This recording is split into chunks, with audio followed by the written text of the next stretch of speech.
mga kababayan, ang pambansang awit ng Pilipinas. Bayang magiliw, prelos ng silanganan, alam ng puso, sa dibdib mo'y buhay. Lupang inirang, duyan ka ng magiting, sa manlulupig, di ka pasisihil. Sa dagat at bundok, sa simoy at sa langit mong bagaw, may nilagang tula at awit sa paglayang minamahal. Ang kislap ng watawat mo'y tagumpay na nagniningning, ang bituing at araw niya kailan pa may di magdidilim. Lupa ng araw ng walhati pagsinta, buhay langit sa piling mo. Aming ligaya na pag may mga api ang mamatay ng dahil sa'yo.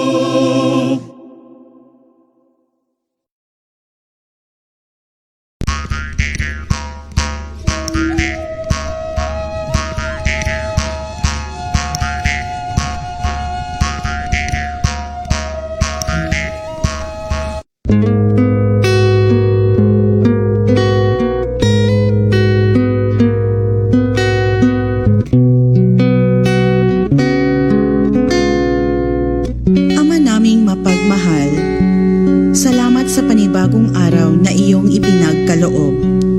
Sa bawat umagang ako'y iyong ginising upang masilayang muli ang iyong likha. Hiling ko sa iyo sa araw na ito ang iyong patuloy na paggabay at pagkalinga.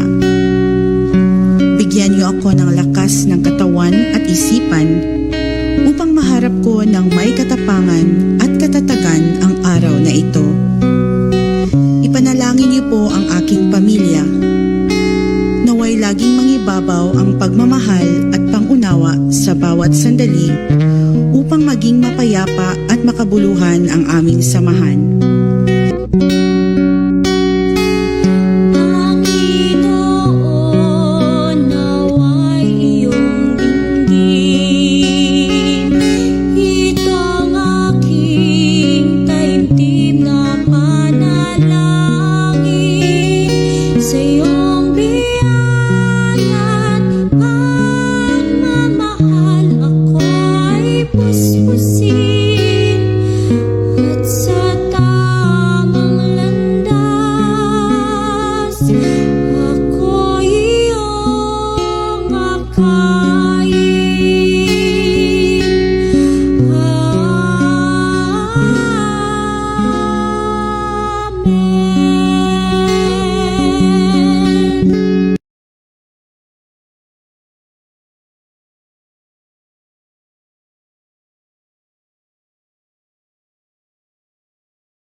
The Philippines has a high vulnerability to natural hazards which are attributed to the nation's geographic location in Southeast Asia. Natural disasters including typhoons, earthquakes, floods, volcanic eruptions, and landslides, including fires, are just some of the human and natural-induced disasters that we encounter each year. Volcanic eruptions and tsunamis are related to the continental plate activity around the Pacific known as the Pacific Ring of Fire. Now, because we are located in one of the most geologically active regions in the world, it is only fitting that we constantly promote awareness to improve our resilience. Good morning, everyone. Ladies and gentlemen, I am Rio G.R. Botante, and I'm your host for today's episode of Icons Digital, where you connect, we connect, I connect.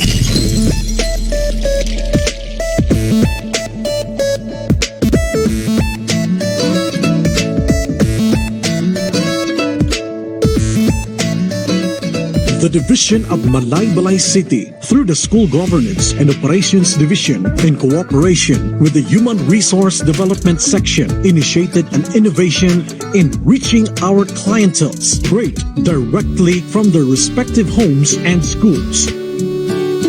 Through Project Icon, I Can Connect, digital live stream broadcast. The office is now turning digital. Through this program, updates and dissemination of information will be available straight from the source. Project Icon Digital will change the face of convergence using digital platforms. It will bridge opportunities by embracing the change brought by the pandemic. Secretary Leonor Magpolis Briones said that education must continue. We can connect. You can connect. I can connect. This is Project Icon Digital. Icon Digital.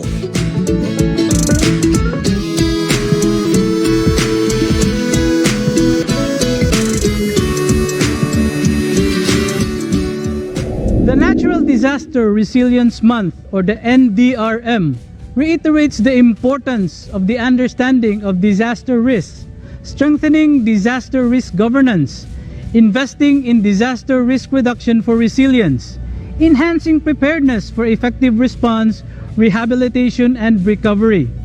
Ladies and gentlemen, today is the launching of the NDRM. Let us all kickstart this program with a message from our school's governance and operations chief, Dr. Lorenzo O. Capasio. My morning greetings to our Schools Division Superintendent, Dr. Victoria Gaso, to our Assistant Superintendent, Dr. Aliena Dahay, our Curriculum Implementation Division family, headed by Sir Chief Ralph Kirog, our School Governance and Operation Division personnel, headed by yours truly, especially to our Division DRM focal person, Mr. Jindan De Lucini, and the participants on board, to our stakeholders, especially to our keynote speaker, Mr. Rondel Paraiso, our counterpart in Bukidnon State University, the PMF Norman Commander. Sir, good morning. Sa atong mga guest and focal person in the different activities of this activity, to all of us, good morning. Pursuant to the Division Memorandum number 339 series of 2021, with the subject observance of the National Disaster Resilience Month 2021, that is in compliance with the Executive Order number 29 series 2017, which declares the month of July of every year as the National Disaster Resilience Month, of which it mandates us to conduct activities related to building disaster resilience, covering the 4 thematic areas, of which the prevention and mitigation, the preparedness, the response, and the rehabilitation. So those are the 4 thematic areas. As of this year, the theme for the observance of the NDRM is tamang pamamahala, kahandaan, kaalaman at pagtutulungan sa sakuna at pandemya, kalasag ng bayan. So those are that is the theme for this year, of which the division initiated lots of activities. It includes for a month-long activities, the virtual launching of the National Disaster Rehabilitation Month, to be facilitated by Jim Dandy. We have the digital poster contest, which lots of prizes awaits for the winner. The icon of forest, the Division Arbor Day, we have program on the tree planting, that is about the icon of the forest. Another is the virtual culmination program of the National Disaster Resilience Month. We have also the virtual division contingency plan for COVID-19 Right Shop. We have other activities, the updating of school-based contingency plan in 2019 COVID. Kini may bago, no? The virtual presentation of the school-based contingency plan on COVID-19 and the pagpupugay sa school DRRM coordinators. I hope those deserving to be recognized and awarded will be given an opportunity this time. Okay, so we have lots of other activities aside from this, and some of the activities will be discussed and will be facilitated by our invited speaker and guest to facilitate the other programs. So in behalf of the Malaybalay City Division, Malaybalay City Division DRRM, we would like to welcome all the participants for these activities. I hope this will be a very successful one upon the end of these activities. So keep in touch with us, and of course my salute to the implementors of this DRRM in the school level, and to our school heads and supervisors. I know they are exerting more efforts only to ensure that our children and our facilities, our government properties will be safe and to be useful for the next generation. So especially during this time, sige paglinog-linog, no? So I hope nga we will be prepared whatever mga disaster or whatever pandemic that may comes in our respective lives. So once again, welcome and God bless us all. Thank you, and once again, good morning. Indeed, Sir Chief, we cannot overlook and overemphasize the importance of preparedness and resilience of the schools to respond to disasters. We can only hope that our school leaders will have the knowledge and the skills if faced with adversities. So moving forward, how did the idea of NDRM came about? To give us a brief history of NDRM, let us call in the school DRRM coordinator of Malaybalay City National Science High School, Mr. Dennis Nedhart Kiblat.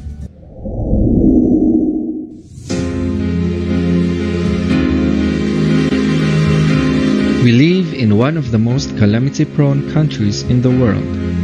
And when it comes to facing any disaster, we Filipinos are stronger when we are together. Brief history of National Disaster Resilience Month.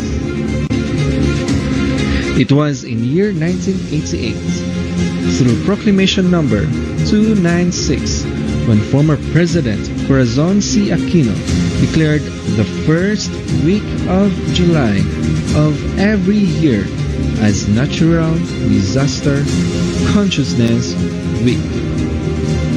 This is because the Philippines is vulnerable to natural disasters such as typhoon, flood, earthquake, tornado, landslide, storm surge, volcanic eruption, tsunami, and drought.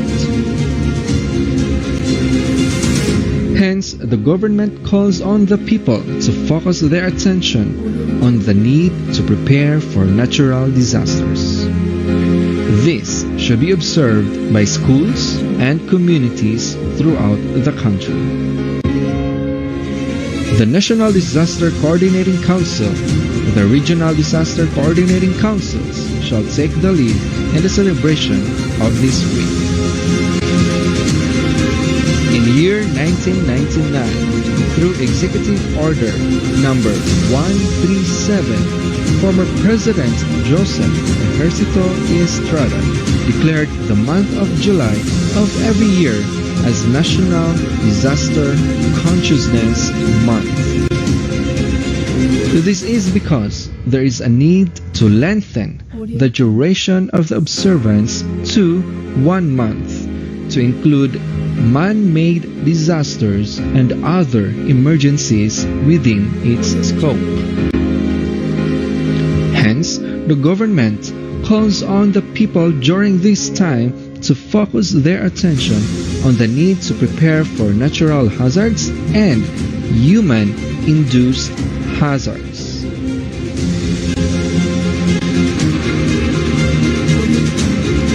The government recognizes the people's right to be informed on matters of public safety and security. This includes information on natural hazards and other threats, the risk to life and properties that they bring, and the remedies and preparedness measures that can protect them.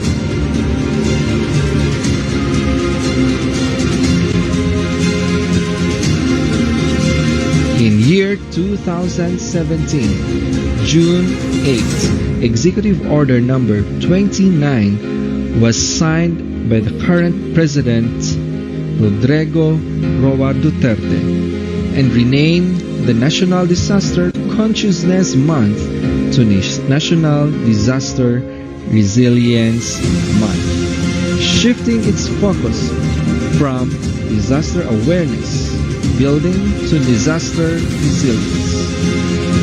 NDRM is observed throughout the country for the whole month of July of every year through the conduct of activities relative to building resilience.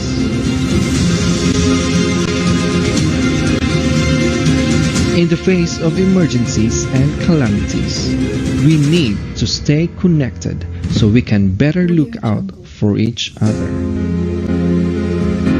Tandaan, ligtas ang may alam. So you heard it, ladies and gentlemen. The key here is preparedness and resilience.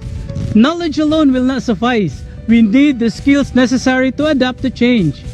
Speaking of change and adaptation, our keynote speaker is no stranger to that. In fact, for several years now, he has been the brain behind one of the most successful DRRM implementations for schools in our city. A regional trainer for content development project for schools, universities, and colleges. The Commission on Higher Education's K-12 Media and Information Literacy and Technology for Teaching and Learning.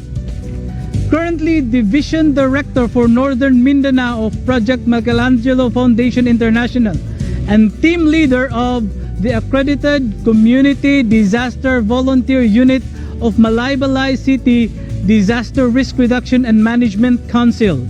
Let us all put our hands together for our keynote speaker for this morning, Mr. Rondel M. Paraiso.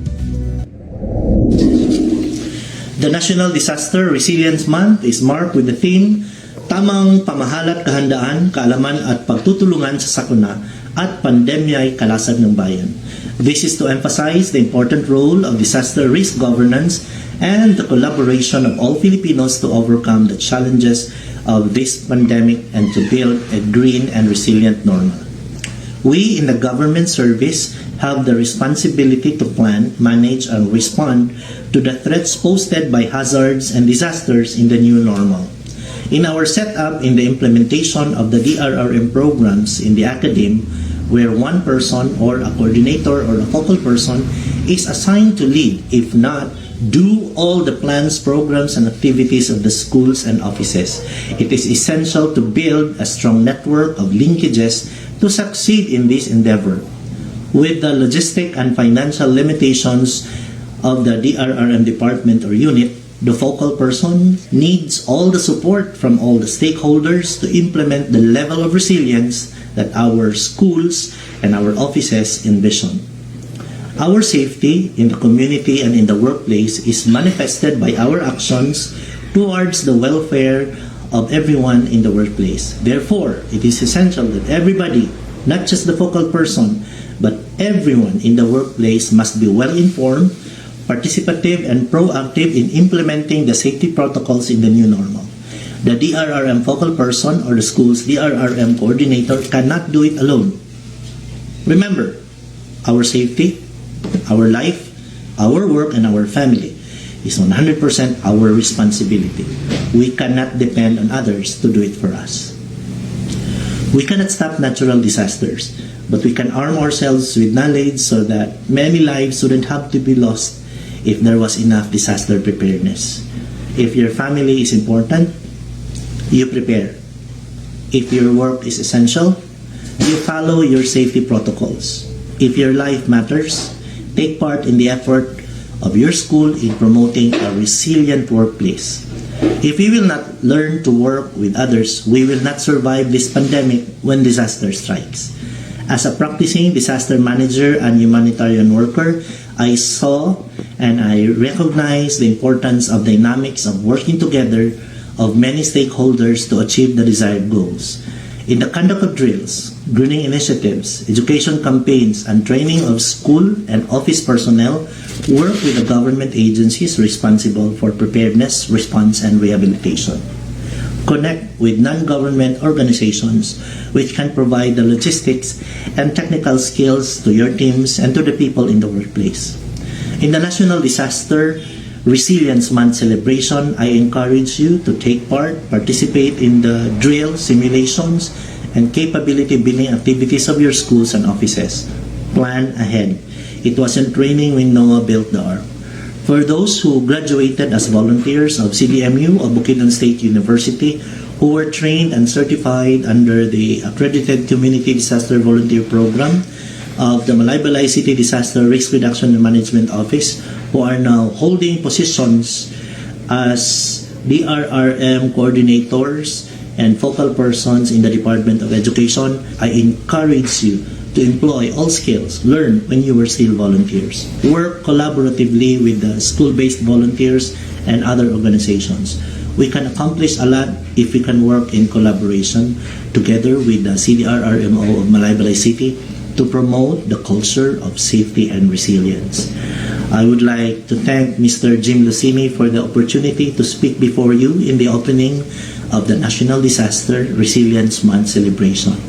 I am inviting you and I am encouraging you to take part in promoting the vision of a safe workplace. Take the opportunity to work with universities who have capabilities to help in implementing research-based and scientific approach in implementing DRRM programs and activities. I am Rondel M. Paraiso, the DRRM officer of Bukidnon State University and the Executive Director of Project Michelangelo Foundation International for Mindanao. Thank you and good morning. Thank you, Sir Paraiso, for that insightful message. Our knowledge, preparedness, and collaboration, we believe, is our main weapon in this time of the pandemic, and we all believe that it is something we all must have.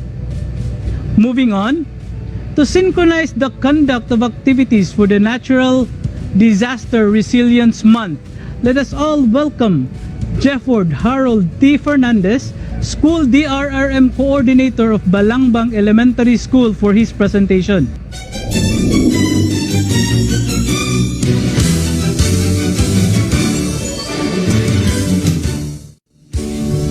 Excellencies, colleagues, ladies and gentlemen, thank you all for joining this virtual launching of the National Disaster Resilience Month of the Division of Malaybalay City. I especially greet our school's Division Superintendent, Dr. Victoria Vincazo, to our Assistant Schools Division Superintendent, Dr. Eliana S. Dahay, and to our Division DRRM Coordinator, Sir Jim Dandy at Lucini. A pleasant to all of you. As someone once said, the show must go on. Not that this is a show, but I appreciate your effort and presence to be with us together virtually. Now, I will be presenting the activities, the official activities in celebration of the National Disaster Resilience Month. And this year's theme is Tamang Pamamahala at Kahandaan, Kaalaman at Pagtutulungan sa Sakuna at Pandemya ay Kalasag ng Bayan. The observance will be emphasizing the important role of disaster risk governance and the collaboration of all Filipinos to overcome the challenges of this pandemic and to build a green and resilient new normal. With this, I encourage everyone to join in the activities related to the celebration of the National Disaster Resilience Month, starting today until the end of the month of July 2021. Now, here are the activities. First, we have virtual launching of the National Disaster Resilience Month. We have updating of school-based contingency plans on COVID-19. We also have digital poster making contest, virtual division contingency plan for COVID-19 Right Shop, Icon of Forest, virtual presentation of updated school-based plans on COVID-19 contingency, virtual culmination program for National Disaster Resilience Month, and pagpupugay sa school DRRM coordinators. Alright, the first activity for this month is the virtual launching of the National Disaster Resilience Month, which is happening now, and participated by the teaching and non-teaching personnel of the Division of Malaybalay City. The second activity that we will be doing starting today until July 23, 2021 is the updating of school-based contingency plans on COVID-19, which all the schools are required to update their contingency plans on COVID-19.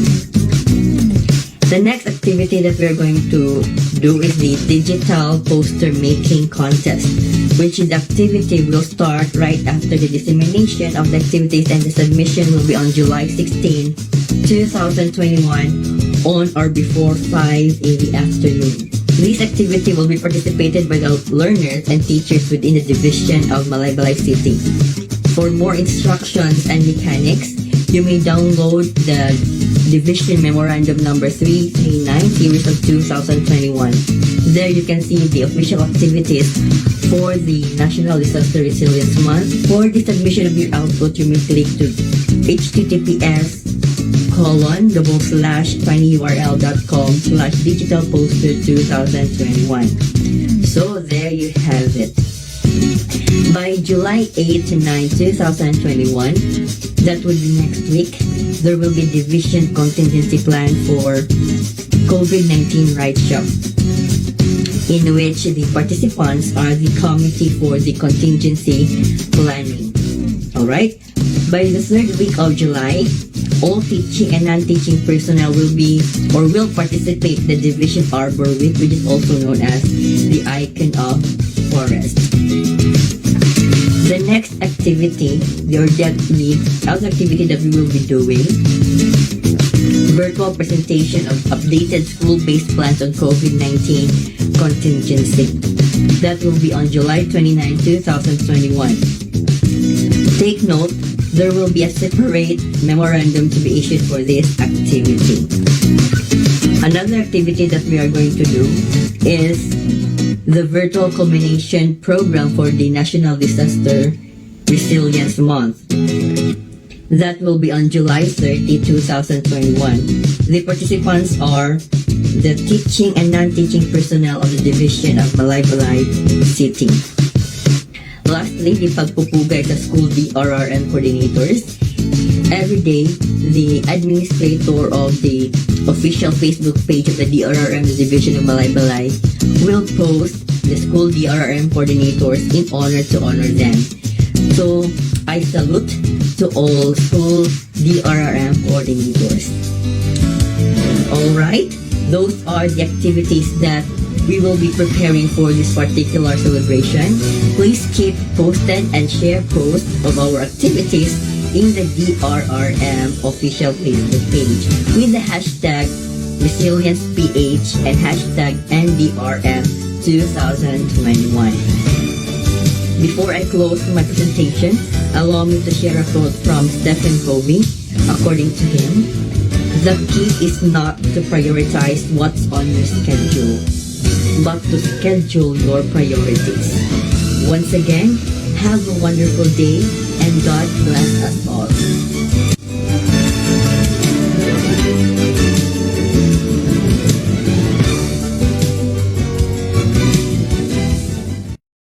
To officially launch our observance of the division-wide National Disaster Resilience Month, let us call in our beloved and supportive Schools Division Superintendent, Dr. Victoria V. Gazo for her declaration. By virtue of the authority vested on me as the school's division superintendent of the Division of Malaybalay City, the home of the icons, I now declare the opening of division level observance of National Disaster Resilience Month.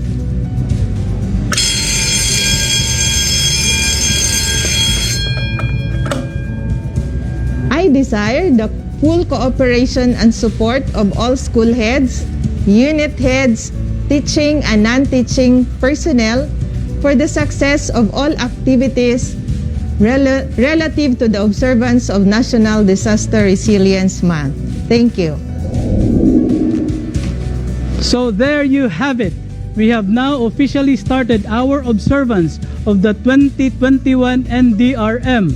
In behalf of the people behind the success of this program, our Schools Division Superintendent, Dr. Victoria V. Gazo, our Assistant Schools Division Superintendent, Dr. Aliana S. Dahay, our Chief in the Schools Governance and Operations Division, Dr. Lorenzo O. Capasio, as well as the Chief in the Curriculum and Implementation Division, Sir Ralph T. Quirog, as well as the DRRM Coordinator of the Division of Malaybalay City, Sir Jim Dandy S. Lucini, and his ad hoc committee. This has been your Education Program Specialist 2 for Social Mobilization and Networking, Sir Rio G. Arbutante, now signing off.